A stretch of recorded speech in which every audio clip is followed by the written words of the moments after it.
You think you disappeared? You think the world stopped seeing you because you became small, weak, or irrelevant? But that is the lie. The truth is stranger. You didn't vanish. You're molting. Carl Jung warned that the most terrifying transformations in life do not announce themselves with fanfare, but with collapse. What looks like emptiness is not failure. It is preparation. He wrote that the most terrifying thing is to accept oneself completely. And yet, acceptance is not gentle. It often arrives disguised as exhaustion, disorientation, or the unbearable feeling that nothing matters anymore. Think about it. The caterpillar, before becoming a butterfly, does not grow wings while crawling. It dissolves into formless liquid inside the cocoon. To an outside observer, it looks dead.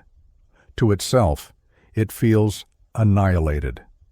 Jung called this the Nigredo, the blackening, the alchemical phase where all former structures disintegrate before anything new can emerge. This is where you are, and this is why you've mistaken molting for disappearance. They see your silence and call it withdrawal. They sense your fatigue and call it laziness. They feel your absence and assume you have failed. But none of this is true.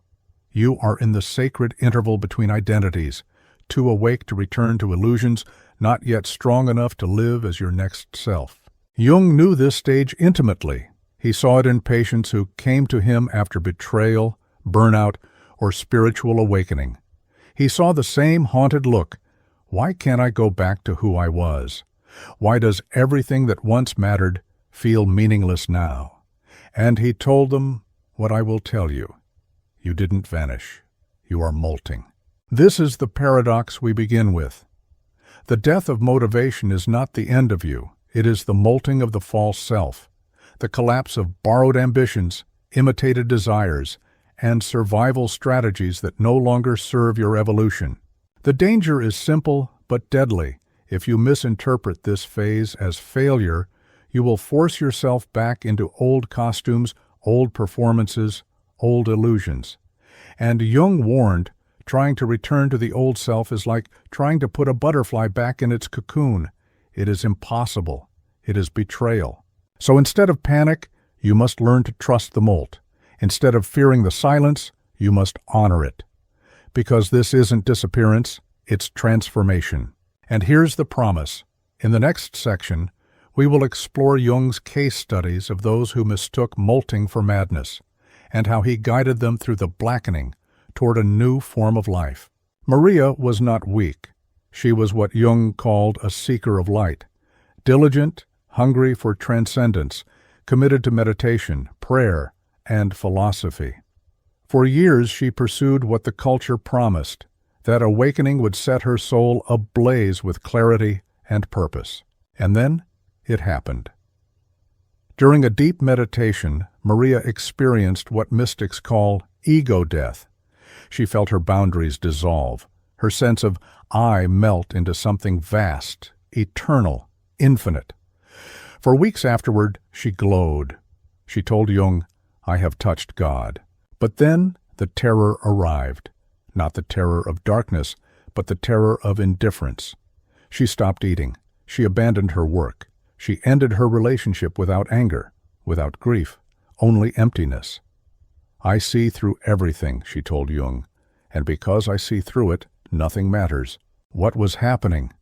Maria thought she had broken herself. Friends whispered of depression. Her family begged her to snap out of it. But Jung recognized a different pattern. He called it the awakening paradox, the exact moment when clarity becomes crisis, when enlightenment extinguishes the very goals that once sustained you. You see, Maria's despair was not a breakdown.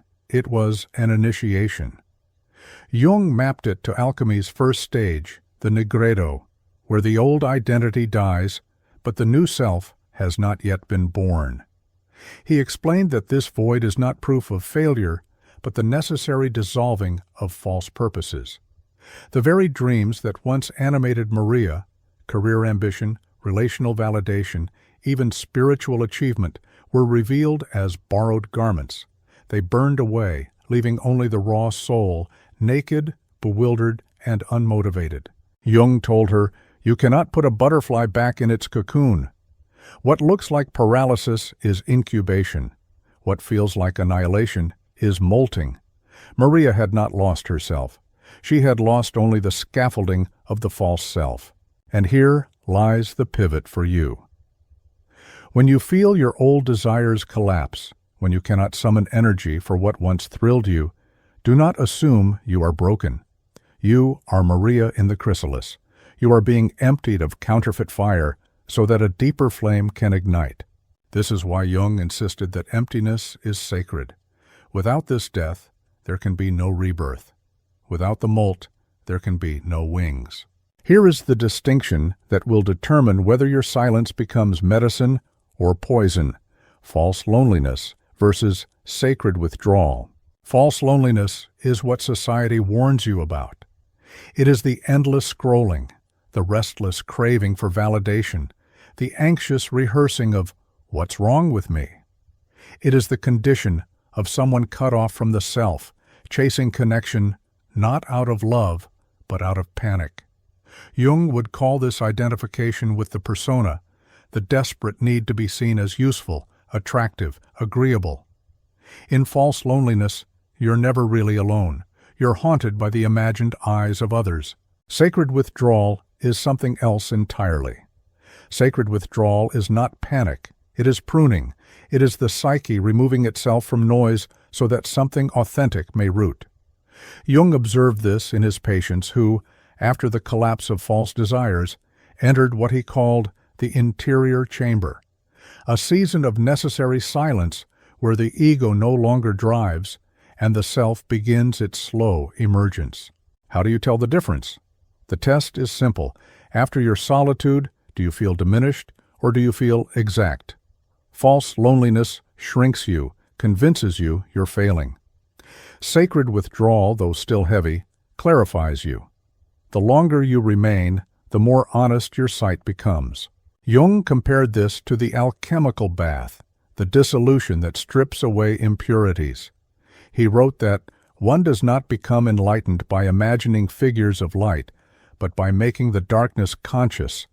In sacred withdrawal, you are making the darkness conscious. You are letting the fragments of yourself, long ignored, long suppressed, finally speak. This is why you must not rush to escape it. False loneliness demands you run back into distraction. Sacred withdrawal invites you to stay, to hold still until you recognize yourself. And if you recognize yourself in this description, understand, you are not disappearing. You are in apprenticeship to the self. The silence is not void. The silence is womb. The first unmistakable sign that you are not vanishing but entering sacred withdrawal is the social detox. Suddenly, the endless conversations drain you. The background chatter of friends, family, co-workers, once tolerable, now feels invasive, even poisonous. You stop chasing validation in group dynamics. You turn down invitations without elaborate excuses. Some people call it antisocial. Jung would call it the psyche protecting its energy economy. Why does this happen? Because the nervous system, overloaded by years of managing others' moods and opinions, begins to downshift. You're no longer able, nor willing, to serve as the emotional shock absorber of your environment. Your silence isn't weakness, it's recovery. This withdrawal can feel radical. A friend texts, and you don't reply. A family member calls, and you let it ring. But something else emerges in that silence, a clearer signal. Jung taught that individuation requires distinguishing the voice of the self from the voices of the collective. You cannot hear that voice if you're drowning in static. Think of the detox like fasting. At first, the absence of stimulation feels unbearable, but soon, subtle flavors re-emerge, your own intuitions, your buried desires, your unedited truth. This is the signal surfacing after the noise has been cleared. Here's the causal chain. Because you no longer dilute yourself in endless social noise, therefore your perception sharpens. Because your perception sharpens, therefore your decisions become simpler. And because your decisions simplify, therefore your energy can finally consolidate around what is real. This is why you must not mistake the social detox for failure. The silence is not emptiness. It is the recalibration of your instrument. Every voice you release makes more room for your own. And yet, once you begin to hear your own signal, a new complication arises. You start noticing things about others you never saw before, and you cannot unsee them. This brings us to the second sign. The second sign of sacred withdrawal is what I call X-ray discernment. Once the noise has been stripped away, you no longer hear only words. You hear the motive behind them. You sit across from someone, and while they insist, "I'm fine," your body registers the tremor beneath the tone. A colleague congratulates you, but you feel the envy braided into their praise. A friend offers advice, and you sense it isn't about your growth, but about maintaining their control. This is not paranoia. This is clarity. Carl Jung documented how when the unconscious begins to surface, the psyche develops sharper pattern recognition. He saw it in empaths who had spent years absorbing everyone else's emotions. When they finally stopped serving as shock absorbers, they revealed themselves to be psychological seers. They could detect hidden motives with almost surgical precision. This is the point where others may accuse you of being too sensitive. But Jung warned that sensitivity, when purified, is not fragility, but intelligence. He wrote that intuition is perception via the unconscious, a way of knowing that bypasses the mask. Your discernment is not guesswork. It is data collection, at a depth others cannot handle. Here is the danger. Discernment can collapse into cynicism. If you mistake every hidden motive for malice, you risk becoming the very thing you fear, a projector of shadow. The skill is to observe without inflating, to see the wound beneath the mask without being consumed by judgment. Because, and here is the causal chain, the more you honor your discernment, the less you waste energy on false relationships. And the less energy you waste, the faster you consolidate into your authentic center. But this sharpening of sight comes at a cost. The masks around you start to itch. The roles you once played, the pleaser, the helper, the entertainer, begin to feel unbearable. And that is the third sign. The third sign is the shedding of the persona. The persona, Jung taught, is the mask we craft to survive society, the role that earns us belonging. Maybe you wore the mask of the good child, always obedient, never inconvenient, or the helper, forever rescuing others to feel needed, or the entertainer, charming away conflict with laughter. These roles once kept you safe, but in sacred withdrawal, they begin to itch. This isn't random. Jung observed that when the unconscious begins pressing for integration, the old masks become intolerable. You feel fake, delivering the same jokes. You feel drained, soothing everyone's pain. You feel suffocated, obeying rules you never wrote. The mask, once armor, becomes a cage. Patients in Jung's clinic described it in almost physical terms. I feel like I'm wearing someone else's skin. And that is precisely what is happening. Because the persona is not your face. It is a skin you stitch together out of other people's expectations. But here's the danger. When the persona starts to itch, you may panic and reach for a new one. You trade the good child for the rebel, the helper for the cynic, the entertainer for the critic. Yet Jung warned, swapping masks is not the same as shedding them. The task is not to replace, but to reveal. So what do you do instead? You retire the mask with ritual. Write a letter to the role you played. Thank you for protecting me. You helped me survive. But now you limit me. Read it aloud. Burn it. Bury it. Whatever you must do to mark the ending. Because, here is the causal chain, the more you shed the persona, the more the shadow becomes audible.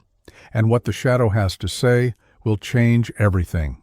The fourth sign arrives like whispers from a locked basement. The shadow begins to speak. Jung taught that the shadow is not merely darkness, not only aggression or taboo. It is all the unlived life you've buried, the anger you swallowed to keep the peace, the envy you disowned to look kind, the boundaries you suppressed to seem selfless. And in sacred withdrawal, these voices grow louder. Irritations now sting sharper. Why does that careless remark echo in your mind all night? Because it has touched a wound you denied. Envy arises, not to shame you, but to point toward unlived potential. Fatigue overwhelms you, not laziness, but a signal that your energy has been leaking into obligations that no longer belong to you. Jung saw this again and again in his patients. Empaths who had carried everyone else's pain suddenly reported intrusive thoughts, irrational anger, or piercing resentment. At first they feared madness, but Jung reassured them, "This is not your destruction. This is your shadow asking for recognition." Here lies the danger. Many respond with self-attack. They punish themselves for their anger, silence their envy, medicate their fatigue.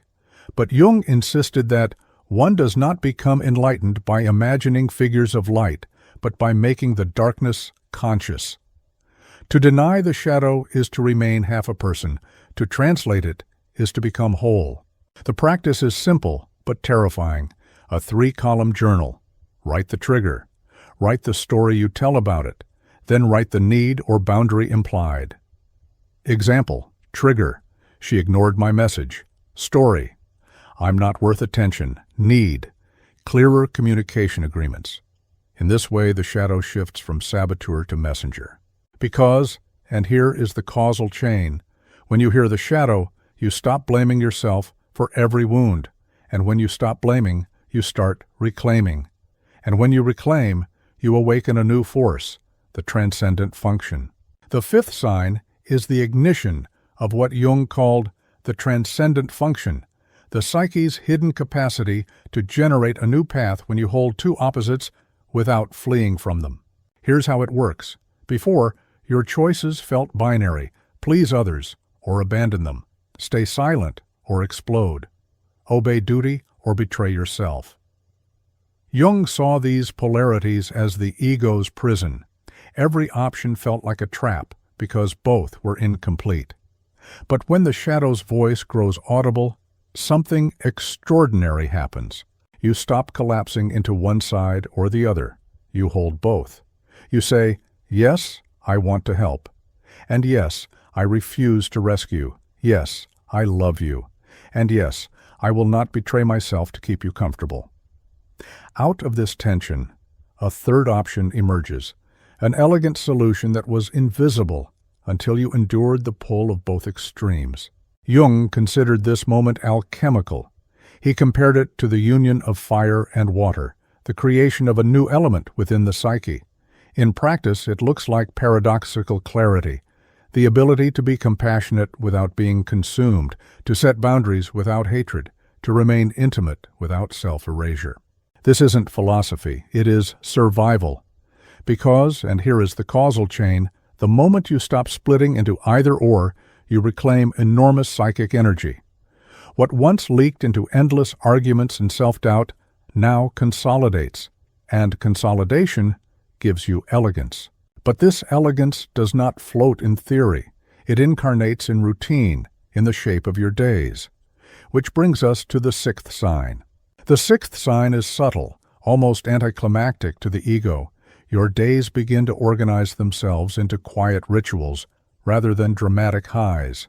Before, you relied on hype, big goals, adrenaline, external praise to keep you moving. You mistook frenzy for momentum. But in sacred withdrawal, you discover that motivation is gone. And in its absence, ritual appears. Jung called this the psyche's search for containers, simple, repeatable structures that hold energy without wasting it. You wake and sit in stillness for 10 minutes, not because it's exciting, but because it anchors you. You move your body daily, a walk, a stretch, a set of movements, not to impress, but to circulate life. You write down one truth before you scroll through illusions. These rituals don't thrill you, they stabilize you. Patients, Jung observed, often resisted this stage. They said, I feel boring, nothing is happening. But Jung reassured them, the self is shy. It appears where life is simple. The ego craves novelty. The self demands repetition. Only in repetition does depth accumulate. Here is the causal chain. Because ritual replaces hype, therefore energy no longer spikes and crashes. Because energy steadies, therefore clarity compounds. And because clarity compounds, therefore a new force builds, surplus energy, available not for survival, but for purpose. And that is the seventh sign, the emergence of a strange heat that feels less like being pushed and more like being pulled. The seventh sign is what I call purpose heat. After the rituals settle in, something strange begins. You no longer chase goals with desperation. Instead, you feel a pull, subtle, magnetic, undeniable. Jung noticed this shift in patients who had passed through the Nigredo and entered the next phase of individuation. They were no longer driven by what he called persona motives, the need for approval, status, or survival. Instead, they began to register what he described as soul impulses. It does not feel like hype. It feels like inevitability. A painter once told Jung, "I don't paint because I want to. I paint because if I don't, I fall ill." That is purpose heat. It is not the pressure of I must, it is the aliveness of I can't not. This heat reveals itself in small ways first. You find yourself absorbed in writing, in building, in healing, in listening, activities that generate more energy than they consume. They feel like oxygen, not obligation. Jung called this the transition from ego-driven desire to ontological motivation, doing not to become, but because it expresses what you already are. Here's the causal chain. Because you allowed false desires to die, therefore authentic impulses can emerge. Because authentic impulses emerge, therefore energy returns. And because energy returns, therefore direction no longer feels forced. It feels guided. This is the mark of sacred withdrawal complete. Your solitude has turned from absence into fire. But how do you navigate the larger arc of this process, from collapse to consolidation to emergence? Jung gave us a framework, and that is where we now turn. Sacred withdrawal does not unfold in chaos. Jung observed it follows 3 phases, each necessary, each irreversible, each demanding your cooperation rather than your resistance. Phase 1, deflation. This is the collapse of the old scaffolding. You feel your goals dissolve, your social ties thin, your energy evaporate. To others it looks like depression. To Jung, it was the psyche conserving itself for metamorphosis. Here the task is simple but brutal. Stop the leaks. Audit where your energy drains, people, habits, endless self-explanation, and begin closing them one by one. Jung called this psychological economy. Phase 2, consolidation. Once the leaks are sealed, the container must be rebuilt. This is when ritual replaces hype. Regular sleep, consistent nourishment, a daily practice of silence. Jung saw that without a stable container, no deeper contents could emerge. He compared it to alchemy. The vessel must be sealed before transformation can occur. This is also the time to reset your social radius. A few trusted confidants, not a crowd, will sustain you. Phase the 3rd, emergence. Finally, the surplus arrives. What once felt like emptiness becomes pressure, the pressure of new life wanting expression. Here is where purpose heat begins to crystallize into action. Jung called this individuation proper, the conscious alignment of the ego with the self. Your calendar changes, fewer shoulds, more exact yeses. You stop scattering, you start offering. Because, here is the causal chain, without deflation, you cling to illusions. Without consolidation, you waste the new energy. Without emergence, you stagnate in endless waiting. The phases cannot be skipped. They must be endured in sequence with awareness. But awareness alone is not protection. Jung warned that each phase carries traps, pitfalls that can seduce you back into old patterns. And it is to those dangers we now turn. Every withdrawal carries traps. Jung saw them in his patients again and again, the very snares that turn transformation into paralysis. There are 4 you must name, or you will fall into them blindly. Pitfall 1. Isolation drift. The first danger is mistaking avoidance for incubation. You cut ties not to heal, but to escape. Days stretch into weeks of meaningless silence, not sacred stillness. Jung called this the risk of inflation in reverse, shrinking so far into yourself that you lose contact with reality. The cure. One act of honest contact each week. A conversation where you show your truth without performance. Pitfall 2. Spiritual bypass. Here you cloak your wounds in metaphysics. You quote light, energy, higher planes, but only to dodge the raw conversations you dread. Jung warned that the psyche punishes evasion. What you refuse to confront returns as symptom, dream, or illness. If your awakening makes you less human, not more, you are bypassing. Pitfall 3. Hyper-optimization. This is the shadow of ritual. You turn your healing into a productivity sport. Every silence must be maximized, every practice tracked. Jung saw this in perfectionists who could not bear to feel their humanity, so they transformed recovery into performance. The antidote: reinsert play. Do something useless, not because it achieves, but because it delights. Pitfall 4. Rebound bonding.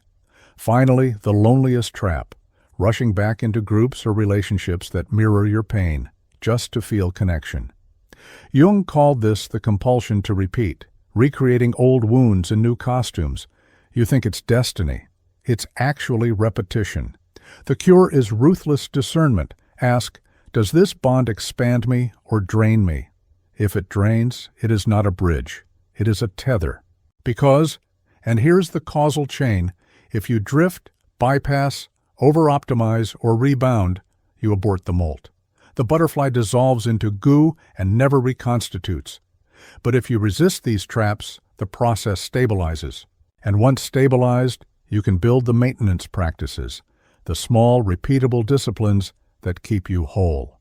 Withdrawal without maintenance collapses.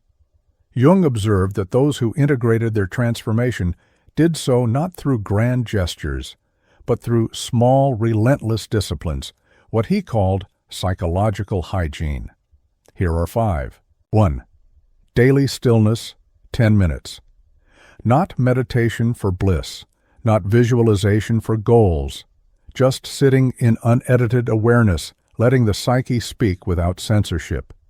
This prevents the unconscious from growing wild. 2. Boundary rehearsal. Each day, speak 2 lines aloud. I can't do that. That doesn't work for me. Even alone in your room. Why? Because the mouth must learn what the heart knows. Without practice, the old persona will seize your tongue when conflict comes. 3. Creation before consumption. Before you scroll, post, or absorb the noise of others, make one thing: a note, a sketch, a line of music, a journal entry. Jung insisted that individuation requires expression, otherwise the self stagnates into symptom. 4. Weekly solitude block, 2-4 hours. Errands don't count. Sacred solitude is time with no external demands. In Jung's terms, this is when the unconscious images rise and active imagination begins its work. If you skip this, your psyche will hijack your sleep with restless dreams. 5. Refusal list. Each week, choose one thing you will not do. Decline an event, reject a task, delete an obligation. This preserves psychic economy. Jung called it conscious renunciation, choosing absence as deliberately as presence. Because, here is the causal chain, these practices guard the molt. They prevent your energy from scattering back into the old roles, and by maintaining them, you gain the strength to re-enter relationships without leaking your light. And that is the next threshold, learning to love without losing yourself. The great danger of sacred withdrawal is not the silence itself. It is what happens when you break it. Jung warned that many who emerged from the Nigredo collapsed back into old patterns the moment they re-engaged with others. They mistook emergence for permission to resume people-pleasing. But individuation cannot be carried back into old contracts without corruption. So how do you re-enter? With protocol. The two-gate test. Before allowing anyone close, ask two questions. Is there mutual effort? Is there mutual repair? If the answer is no to either, the bond is extraction, not relationship. Jung noted that true individuation thrives only in reciprocity. Anything else reopens the leaks. Boundary scripts. You must learn phrases that hold without attack. I can listen, but I can't fix this for you. I want to continue this conversation, but I need a break first. These are not excuses. They are lines of psychological economy. Spoken consistently, they retrain both you and the other. Discernment over drama.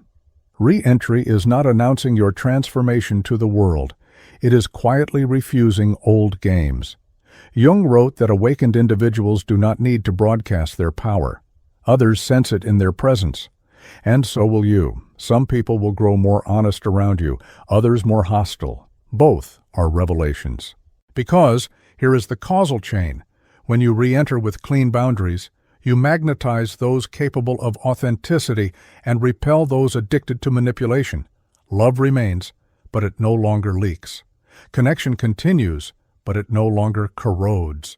And this is not theory. Jung illustrated it with cases, which brings us now to a living example.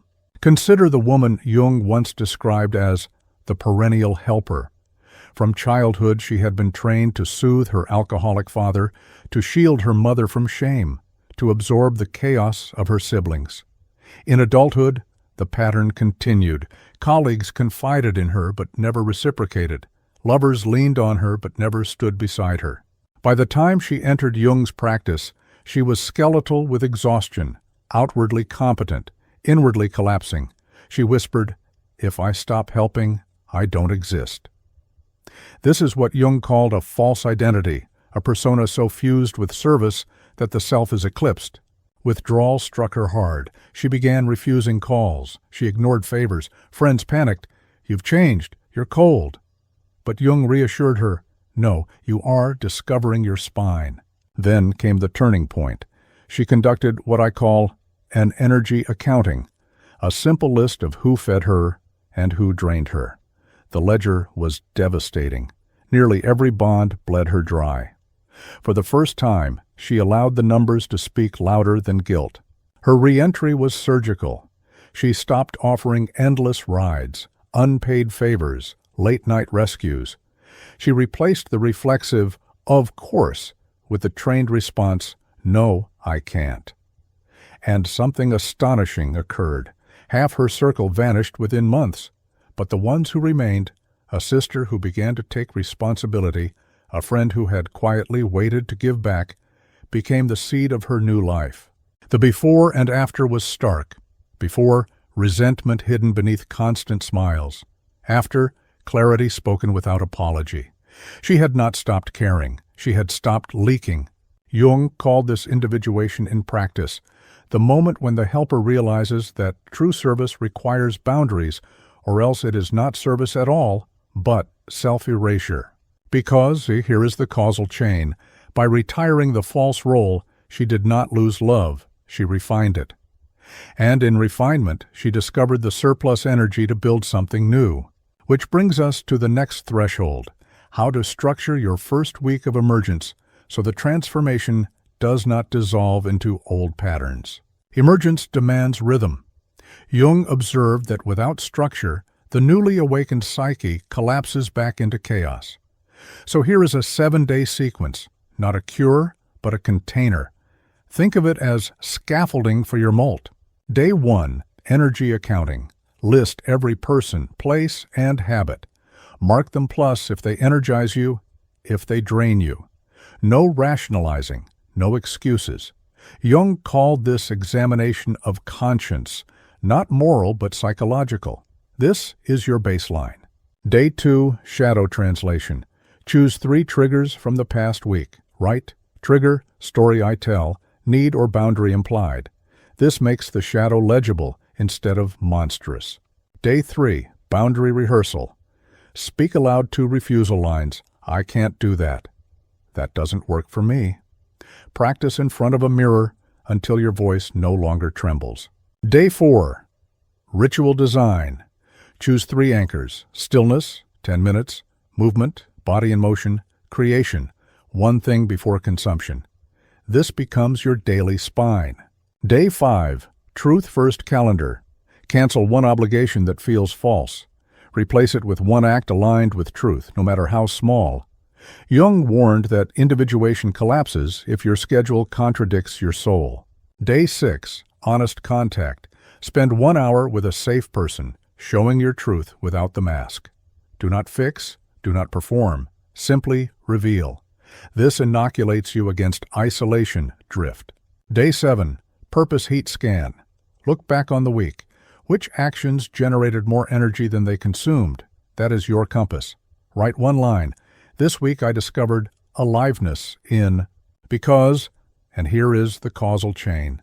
When you move through these 7 days, you shift from passive molting into active emergence. You are no longer dissolving randomly. You are shaping the molt into form. And when the form strengthens, something greater appears. The realization that your transformation is not just personal, but cultural. Your molt carries implications far beyond your own skin. Here is the revelation most miss. Your withdrawal is not only for you.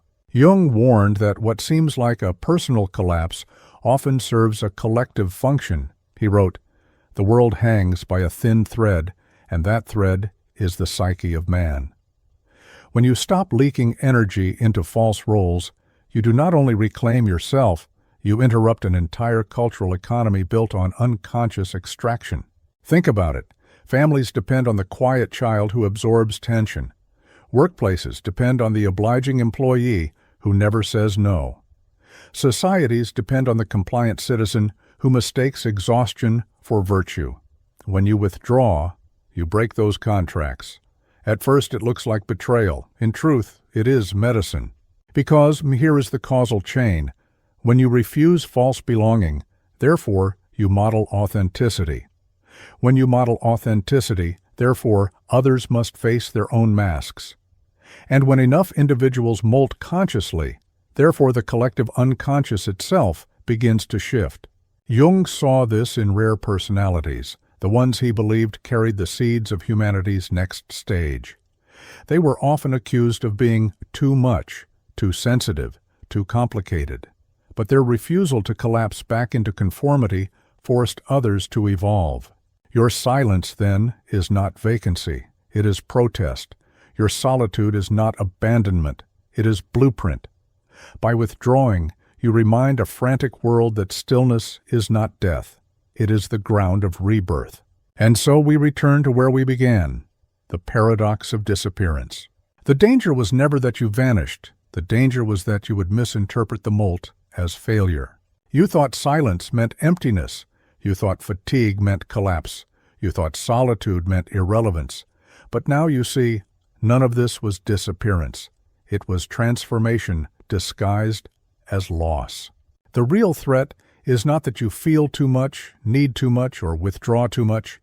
The real threat is failing to build a conscious relationship with that ability.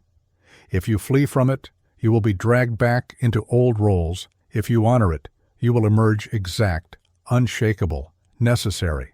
Jung wrote that the privilege of a lifetime is to become who you truly are. That privilege always begins with disintegration. You dissolve so that what is authentic may appear. So here is your commission. Name your phase. Are you in deflation, consolidation, or emergence? Name your sign. Are you detoxing, discerning, shedding, or listening to the shadow? And then choose one practice this week that honors your molt.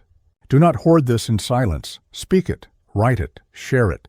Because your withdrawal is not only about you, it is a form of cultural medicine. And medicine withheld becomes poison. The paradox returns in deeper form. The danger isn't that you are gone. The danger is that you return too soon, unfinished.